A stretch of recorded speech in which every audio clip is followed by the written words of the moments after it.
A letter has rungs 25 centimeter apart.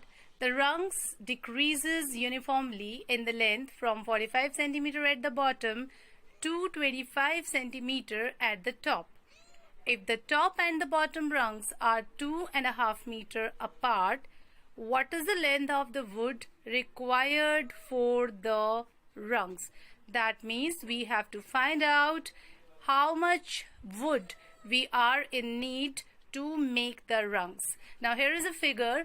You can see that easily the topmost rung is of 25 centimeter and the lowermost rungs means on which we can step up. So the lower one is of the length 45 centimeter and the distance between the top and the bottom one is 2.5 meter. So we have to convert that into the centimeter, and also the consecutive rungs, the distance between the consecutive rungs is 25 centimeter. So this is all about the figure which they have provided, and now we have to find out the total length of the rungs used. So what is known here? The rungs decrease uniformly. Uniformly, if he has given in the question uniformly, the word uniformly means it will form an AP. That means the difference in the rungs, the difference in the length of the rung is uniform. That means they will definitely form an AP. And we know that the bottom one is 45 centimeter and the top one is 25 centimeter. And also we know that the distance between them is 2.5 meter. Now what is unknown here? The length of the wood, which we have to find out. Now we have to find out this. We can find out this by using the formula for sum of first n terms of an AP. And that we all know, that is equal to Sn equal to n by 2 a plus L, where a is the first term. I hope you all know. N means that particular number for which we have to find out the sum, and L is the last term. So by using this formula we can get answer of our question. That means the total length required for making the rungs.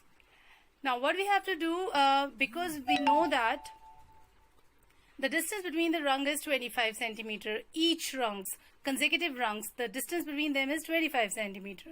And also we know the distance between the top and the bottom, that is 2.5 meter. And if this is in meter, we have to convert that into centimeter first. So multiply 2.5 with 100, and in that way we'll get the total distance. Now we have to divide this distance by 25 centimeter because we want to get the total number of rungs. So distance between the top and the bottom divide by the distance between the consecutive rung will give you the number of rungs, but we have to add 1 in that. So the total number of rungs here are 11, and that's why n will be 11, and the topmost rung, the length of topmost rung is 25 centimeters. So L is the 25 and the lower one is 45 centimeter. So that's why the first term is 45. So we know A, we know L, and we have N also. And so we can put all these things in the formula which we have discussed, that is Sn equals to n by 2 A plus L.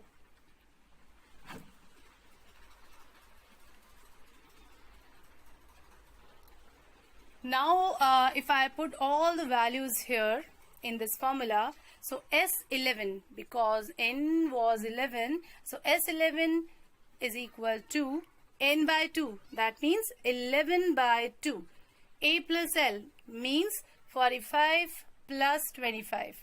Now 45 plus 25 is 70, so it will be 11 by 2 into 70, and you can cut that 2 with the 70, you'll get 35, and 11 into 35 is 385.